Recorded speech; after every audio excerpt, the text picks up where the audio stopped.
Şimdi konuşmalarını yapmak üzere Hüdapar Gaziantep Milletvekili Sayın Şehzade Demir Beyefendi'yi sahneye huzurlarınıza davet ediyorum. والآن ندعو الوكيل البرلماني شيخ سادة دمير المنتخب من مدينة غازيانتب. فلتفضلوا. Müslümanca bir ticaretin halka faydası olan fakire, yoksula, mağdura faydası olan bir ticaretin nasıl yapıldığı noktasında bir model icra etmemiz gerekiyor. Bu hassasiyeti taşıyan insanların, fakirin, halkın yani istihdam edilmesi, bu anlamda iş sektörünün halkı, insanları rahatlatması da öncelikli olarak esas alması gereken bir durum. Hayat içerisinde hayatını, düzenini kurabilecek noktaya taşınması, bu noktada ciddi bir katkı, bir saha görmek de kötü alışkanlıklara sahip olduklarını, art niyetli çetelerin yapılan ellerine de düştüklerini hepimiz biliyoruz. Değerli misafirler, ancak bir ticaretin icra edilmesi ve bu noktada da bir model oluşturmak yine bu sektörün göz önünde tutulması gereken bir husustur. Ticaret sahaları küffarın, art niyetli insanların çıkar amaçlı iş gören yapılan eline düşmüşse de ortalık öncelikle bizim mahalleden, bizim hassasiyetlerimizi taşıyan, bizim değerlerimizi ikame etmeye çalışan kardeşlerimizin bu tür sahalarda olması, onları buralarda görmek hakikaten Müslümanlar adına çok sevindirici bir durum. Öteden beri malum biz bu alanlarda kendimize yakın insanları çok görmedik. Bu alanlar genelde bizim değerlerimizle zıt hassasiyetler taşıyan, topluma çok katkıları olmayan, memleketin geleceğini, değerlerini, ahireti çok düşünmeyen anlayışlar daha çok hakimdi. Bu anlamda çok sevindirici bir durum, çok değerli bir buluşma, çok değerli bir yapılanma, kıymetini bilmek, geliştirmek, daha yukarılara, daha ilerilere taşımak çok önemli. Aziz misafirler, haksiyatı önemsememiz lazım. Haksiyat, ifade ettiğim anlam çerçevesinde kendisine göre çok değerli bir işlev görmesi gereken, çok değerli bir işlev gören bir yapılanma. Sorumluluğu büyük, beklentiler büyük, misyonu büyük bir işlev görmeye çalışıyor. En azından görmeye çalışan bir yapılanma. Buna aday. Hedefinde bu var. Hak kelimesi büyük, ağır, sorumluluğu, misyonu büyük bir kelime. Dolayısıyla Hak Sanayiciler ve İş Adamlar Derneği demek, halkı temsil etmek, halka hizmet etmek, hakkı yaygınlaştırmak, toplum içerisinde toplumun bütün kesimlerine, özellikle sektöre yaymak, hakim hale getirmeye çalışmak çok önemli bir misyon. Bu anlamda bu kavramın anlamının da altını bu vesileyle çizmek istedim. Değerli arkadaşlar, ticaret kavram olarak, işlev olarak, misyon olarak, dünya ve ahiretteki karşılığı ve etkisi olarak çok önemli bir iş, bir saha. Bizim toplumda daha çok mal alıp vermeyle tarif edilen, kar amacı güdülen, çıkar amaçlı bir iş olarak görülür. Fakat bizim İslam muktesebatımıza göre, bizim değerlerimize göre böyle bir karşılığı yok. Böyle bir tanımlama çok nakıs kalır, çok eksik kalır. Bize göre ticaret sahası ümmetsel maslahatlar maslahatlar icra etmesi gereken bir saha. Halkın, toplumun, Müslümanların, ümmetin umumi maslahatlarını gözeterek, bunu icra ederek, bunu destekleyerek, bunu güçlendirerek yapılması gereken bir çalışma. Bunun içerisinde elbette ki kar amacı gütmek de var ama daha çok toplumsal yararları esas alan bir iş olması gerekiyor. En azından bize göre karşılığı bu. Şimdiye kadar böyle değerlendirilmemiş olması aslında çok büyük bir eksiklik. Türkiye'de ticaret sahasının, ticaret sektörünün Müslümanların değerlerine uygun olmamasının, Müslümanları rahatlatmamasının, bizim değerlerimize göre icra edilmemesinin de bir sebebi bu. Çünkü hakikaten Türkiye'de bu sahada iş yapan sektörler bizim değerlerimizi çok gözeterek bu işi yapmadılar. Bizim üzerimizdeki en büyük sorumluluk da belki bu işi kendi değerlerimiz, hassasiyetlerimiz ve meşruiyet ölçüsü içerisinde bu işi görmek gelmektedir. Sizin en büyük misyonunuz da bana göre hak siyadının en büyük misyonu bu olmalıdır. Şimdi ümmetsel maslahatlardan kastımı biraz açmak istiyorum. Değerli arkadaşlar, her şeyden önce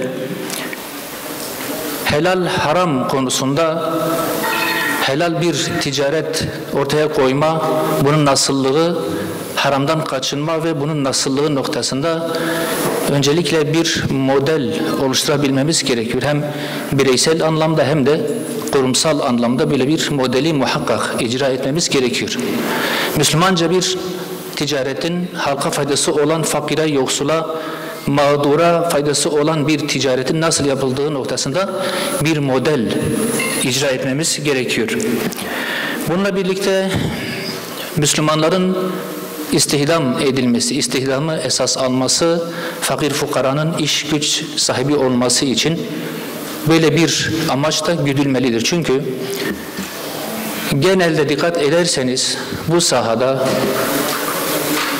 çalışan sektörler kendi düşüncelerinde, kendi anlayışlarında olan insanları istihdam ederler. Mağdur insanlar, yoksul insanlar, fakir insanlar çok istihdam edilmez. Müslümanların, bu hassasiyeti taşıyan insanların, fakirin, halkın yani istihdam edilmesi, bu anlamda iş sektörünün halkı, insanları rahatlatması da öncelikli olarak esas alması gereken bir durum. Bu şu hassasiyeti de bizim önümüze koyuyor.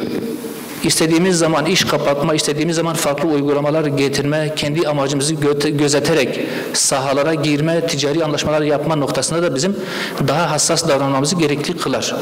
En azından bizim onlarca, kimisinde yüzlerce, bazı sektörlerde de binlerce çalışanı olan insanların bütün bu istihdam edilen insanların ailelerini, geçimlerini, maişetlerini hesaba katarak hareket etmeleri de bir sorumluluk, bir hassasiyettir.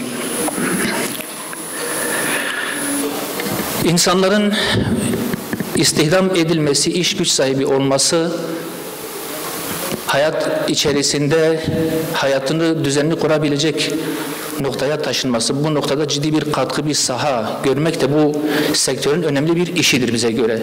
Çünkü insanlar işsiz kalınca, başıboş kalınca, aç kalınca memleketin istikrarsızlaştığını, kaosun arttığını, insanların birbirini vurduğunu, özellikle gençlerin, çocukların kötü yollara girdiklerini, kötü alışkanlıklara sahip olduklarını, art niyetli çetelerin yapılan ellerine de düştüklerini hepimiz biliyoruz.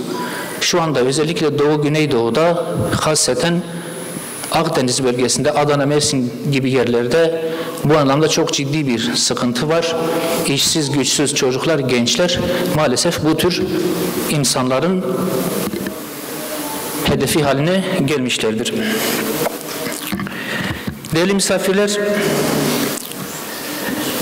iş sektörüne, ticaret sahasına Müslümanların değerlerini cari hale getirmek, helal haram noktasında bir usul oluşturmak, güvenilir esnaflık, güvenilir ticaret, sözüne sahip çıkan, hile yapmayan, beraber iş yaptığı insanların da kazanmasını esas alarak umumi bir amaç güden bir anlayış oturtmak, yani Müslümanca bir ticaretin icra edilmesi ve bu noktada da bir model oluşturmak yine bu sektörün göz önünde tutulması gereken bir husustur. Ümmetin, genelin, halkın maslahatlarının gözetilmesi gerektiğinden kastettiğimiz hususlardan bir tanesi de budur. Bütün paydaşların hep birlikte kazanması ve dürüst ticaret anlayışının yaygınlaştırması da hedef amaçlardan bir tanesi olmalıdır. Tabii bu direkt olarak şu anlamada geliyor. Bütün bunlara dikkat edilerek bir iş yapılmaya çalışıldığı zaman bu ciddi anlamda bir umumi maslahat icra edecek, toplumun ıslahında önemli bir katkı ortaya koyacak. Hele hele iş yerinde maneviyata, değerlere, namaza, hassasiyete dikkat edildiği zaman da toplumun ıslahında çok ciddi bir işlevin de ortaya konulacağını hepimiz görmüşüz, müşahede etmişiz. Sizler de muhakkak görmüşsünüzdür, tecrübe etmişsinizdir. Değerli arkadaşlar, aslında bu ifade etmeye çalıştığım hassasiyetler aynı zamanda ticaretin meşruiyet sebepleridir, esaslarıdır. Bu hassasiyetlere dikkat edilmeden yapılan ticaretin de fıkhi usullere göre, alimlerimize göre, naslara göre çok meşru olmadığı da hepinizce malum. Helala harama riayet edilmeden, toplumun genel faydası gözetilmeden, kardeşlik hukukuna riayet edilmeden, sadece ben kazanayım, kara borsacılık yapayım, kim kaybediyorsa kaybetsin, benim çalışanlarım beni ilgilendirmez gibi hassasiyetler, bunlara dikkat edilmediği zaman böyle bir ticaretin de caiz olmadığını, Müslümanca olmadığını, toplumun genelinde zarar verdiğini, İslam'ın ticaret anlayışına çok büyük bir leke getirdiğini de hepimiz hesaba katmak durumundayız. Değerli arkadaşlar, bu hassasiyetlerin toplumsal etkisi, karşılığı da elbette ki çok büyüktür. Malum, topluma yansıması anlamında söylüyorum. Ne zaman sermaye, benim ifade ettiğim tarzda ticaret yapan insanların, Müslümanların eline geçmişse toplum mamur olmuştur, ıslah olmuştur. Dünya mamur olmuştur, fısk, fücur azalmıştır, fitne, fesat azalmıştır. İnsanlar rahat yüzü görmüştür. Bunun tarihte dünya kadar örneği var. Hepimiz tarihi biliyoruz, geçmişi az çok biliyoruz. Ama ne zaman ki bu sermaye, ticaret sahaları küffarın, art niyetli insanların çıkar amaçlı iş gören yapılan eline düşmüşse de ortalık tarumar olmuştur. Ekin ve nesil harap olmuştur. İnsanlar halaka doğru gitmiştir. Şu anda Türkiye'de, dünyada sermayenin, kapitalin küffarın elinde olması, art niyetli insanların elinde olması şu anda dünyanın içinde bulunduğu durumu en iyi izah eden bir fotoğraftır aynı zamanda. Değerli arkadaşlar, bu aynı zamanda böyle bir ticaret anlayışıyla hareket ederek ticaret yapmak, böyle bir sektörel çalışma ortaya koymak, diğer anlamıyla aslında toplumun değerlerini güçlendirmeye, toplumun hassasiyetlerini güçlendirmeye, İslam'a hizmete tekabül eden bir durumdur aynı zamanda. Bu yapılmadığı zaman İslam medeniyetinin temel esaslarının ne kadar zarar gördüğünü hepimiz biliyoruz. Bunlara riayet edildiği zaman da ancak o durumda İslam medeniyetinin toplumsal boyutu net olarak kendini ortaya koyabilecek, yardımlaşma, kardeşlik, dayanışma ve herkesin beraber kazanması, kimsenin hakkına el atmaması gibi hususlar malum bizim İslam medeniyetinin en temel esaslarıdır, toplumsal anlamda söylüyorum. Müslümanca bir ticaret yapıldığı zaman da İslam'ın bu değerlerinin, İslam medeniyetinin bu boyutunun da ihya edildiğini, diriltildiğini ve bir model olarak toplumların önüne konulabildiğini de hepimiz görüyoruz. Aziz misafirler, bu ifade etmeye çalıştığım ticari anlayış ve hassasiyet aslında buna dikkat edildiği ve bu şekilde yapıldığı zaman bu bir lütuf değil. Bu bir fazladan yapılan bir şey değil, çok büyük bir iş de değil. Bunu açıkça ifade edeyim çünkü aslında Müslümanca ticaret yapmanın doğal sonucudur. Farziyet budur. Nasıl ki biz namaz kılmakla yükümlüysek, nasıl ki biz oruç tutmakla sorumluysak, nasıl ki biz zekatımızı vermekten sorumluysak, aslında Müslümanca ticaret yapmak, Müslümanların maslahatlarını esas alarak öyle bir hassasiyet ortaya koyarak ticaret yapmak da yapılması gereken şeylerdendir, zaten rutin şeylerdendir. Buna riayet edildiği zaman ekstradan fazla bir şey yapılmış olunmuyor. Çok büyük bir azimet değil. Aslında yapmamız gereken bir şey.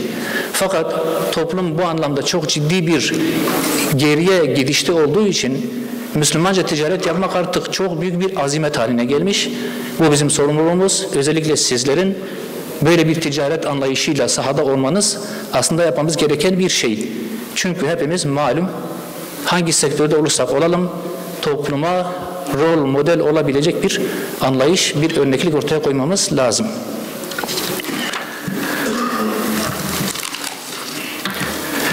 Bir önemli hususa daha dikkat çekmek istiyorum değerli misafirler.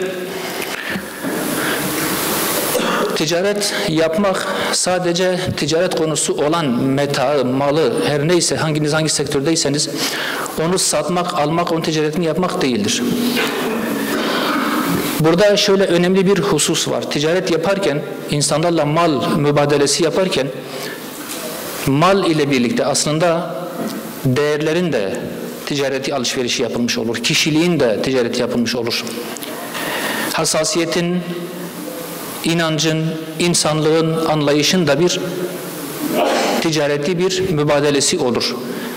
Herkesin kişiliği, şahsiyeti, hassasiyeti, gelecek anlayışı, dünya ve ahirete yaklaşım tarzı, memlekete, topluma bakış açısı yaptığı ticaretten çok net olarak ortaya çıkabiliyor.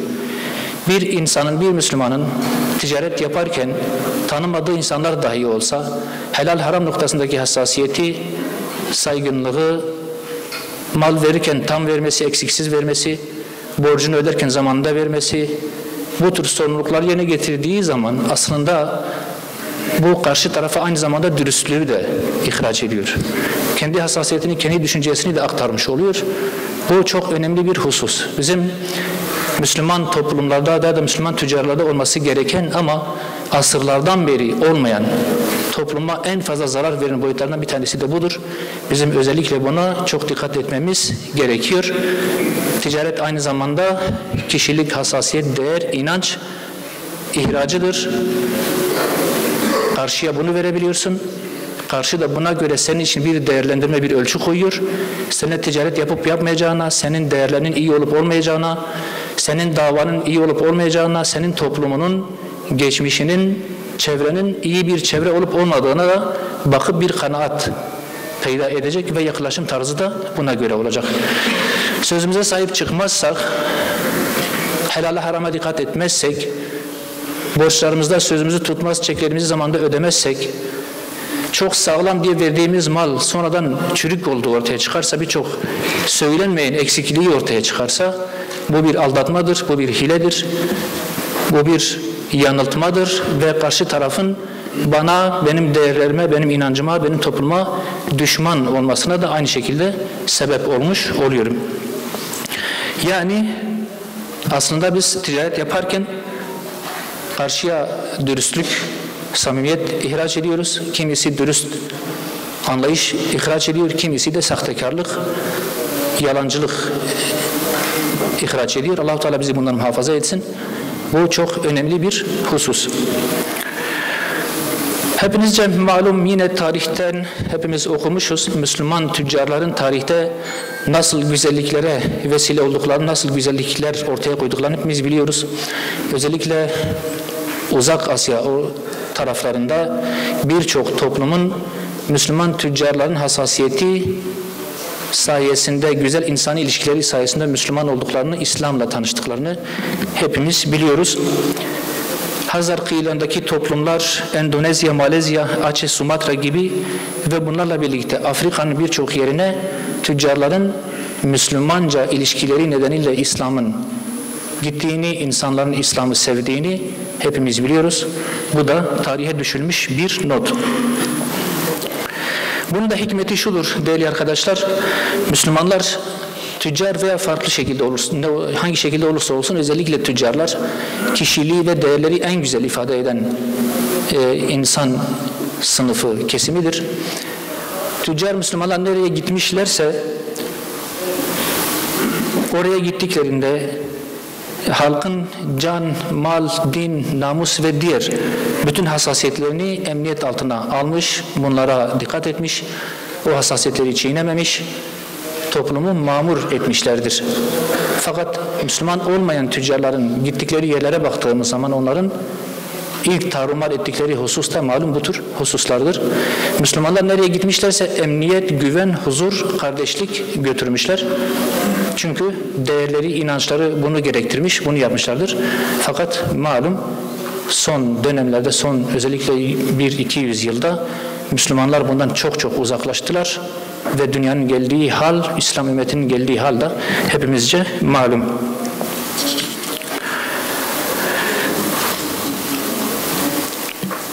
Değerli arkadaşlar, aynı şekilde Asr-ı Saadet'ten de bunun altyapısını detaylıca okumak, görmek mümkün.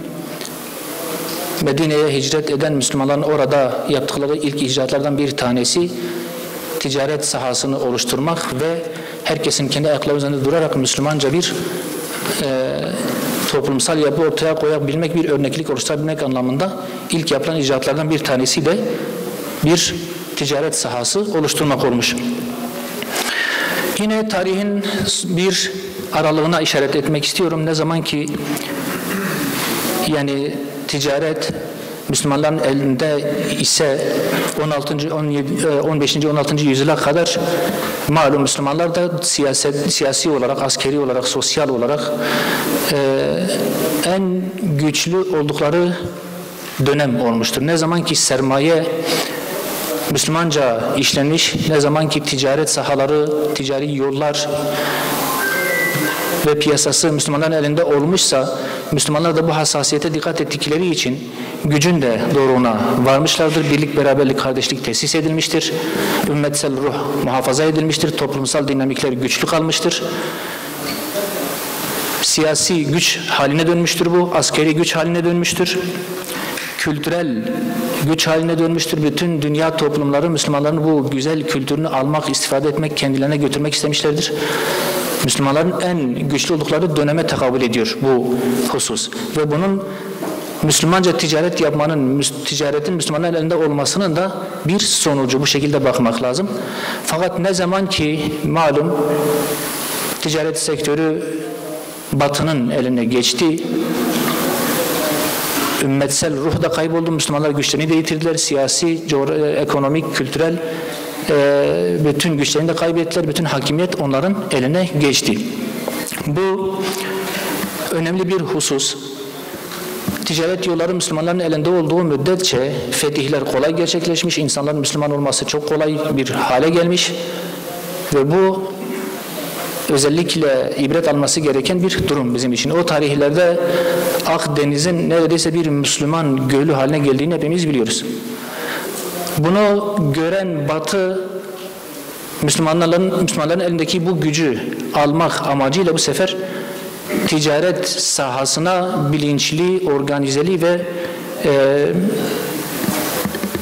stratejik bir anlamda yaklaşmışlar. Özellikle Amerika'nın keşfi, Ümit Burnu'nun aşılması ve o sahalarda onların ilerlemesiyle zenginlik artmış. Müslümanların ticaret sahalarına alternatif sahalar geliştirerek Müslümanların elindeki ticari imkanları işlevsiz hale getirmişler. Güç onların eline geçmiş. Müslümanlar onlara muhtaç olmuş ve ümmet şu an geldiğimiz noktaya kadar gelmiştir. Yani Batı zenginleştikçe Müslümanlar zayıflamıştır. Müslümanlar zenginleştikçe Batı güç kaybetmiştir. Bu çok ciddi bir örneklik. Bu anlamda biz değerlerimizin güçlü olmasını, Müslümanların güçlü olmasını istiyorsak, ticaret anlamında içimizin rahat edebileceği, Allah-u Teala'nın seveceği, toplumun rahatlayacağı bir ticari anlayış, bir model, bir birliktelik, haksiyat gibi teşekküllerin oluşturulması çok önemli. Bu nedenle ben diyorum haksiyatın önemsenmesi lazım. Bunun toplumsal, ümmetsel bir işlev icra edecek bir noktaya gelmesi lazım.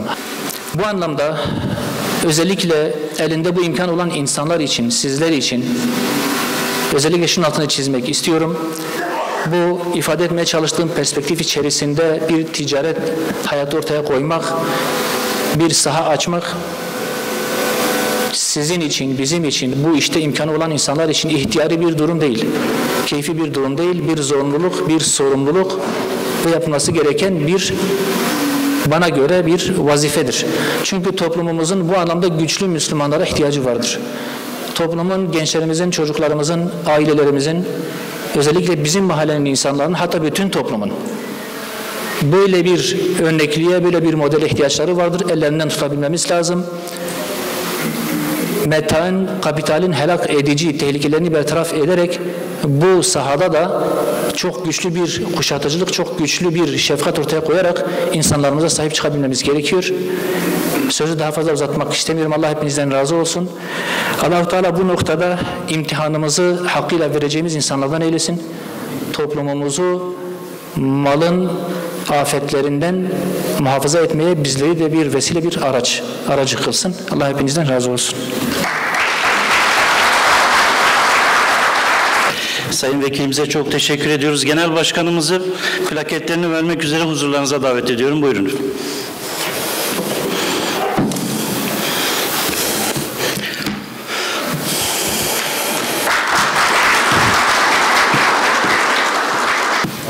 Çok kıymetli Hüdapar Milletvekili Sayın Şehzade Demir Beyefendi'ye teşekkür ediyoruz.